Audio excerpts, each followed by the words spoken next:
మురళీ నాయక్ చిన్నవాడైన రాష్ట్రంలో చాలా మందికి పెద్దలకు కూడా స్ఫూర్తిదాయకంగా ఒక పెద్ద వ్యక్తిగా ఎదిగాడు తన చావుతో. భారతదేశం కోసం తాను పోరాడుతూ తన చావు వల్ల అనేక మంది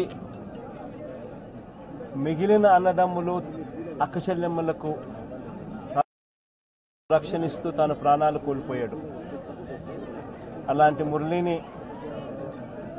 తేడమైతే వెనక్కి తాలేము,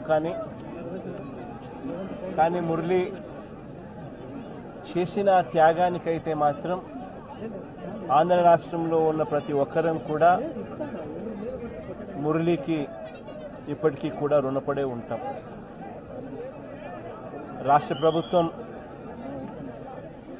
మొట్టమొదటిసారిగా ఏ జవాన్ చనిపోయినా కూడా ఆ జవాన్లకు ఇటువంటి ఘటనలో ఏదైనా కానీ ప్రాణాలు కోల్పోతే, దేశం కోసం పోరాటం చేస్తూ ప్రాణాలు కోల్పోతే 50 లక్షల రూపాయలు ఇచ్చే సాంప్రదాయం మొదలుపెట్టింది వైఎస్ఆర్సీపీ ప్రభుత్వ హయాంలో మొదలుపెట్టినందుకు చాలా సంతోషపడతా ఉన్నాం.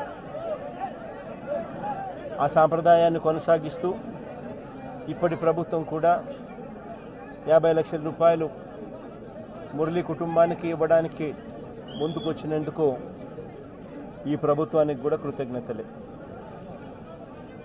పార్టీ తరపు నుంచి అన్ని రకాలుగా మురళికి అండగా తోడుగా ఉంటాం. పార్టీ తరపు నుంచి ఒక 25 లక్షల రూపాయలు వైఎస్ఆర్ కాంగ్రెస్ పార్టీ తరపు నుంచి అండగా ఉంటూ ఆ కుటుంబానికి తోడుగా ఉండే కార్యక్రమం చేస్తాం. మనిషిని తాలేకపోయినా కూడా తాను చేసిన త్యాగానికి అందరం కూడా అండగా తోడుగా ఉండే కార్యక్రమం అయితే ఖచ్చితంగా జరుగుతుంది. ఇలా కుటుంబానికి మంచి జరగాలని, చనిపోయిన మురళికి తన ఆత్మకు శాంతి కలగాలని దేవుణ్ణి మనసారా కూడా కోరుకుంటాను.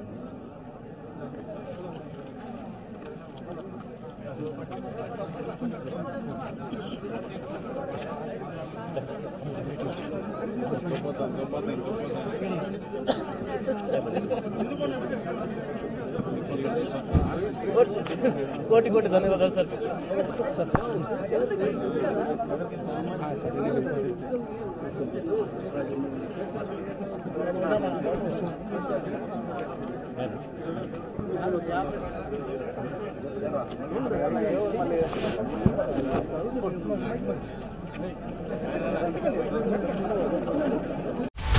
హలో, తెలుగు రాజ్యం ఛానల్ చూస్తున్నారా?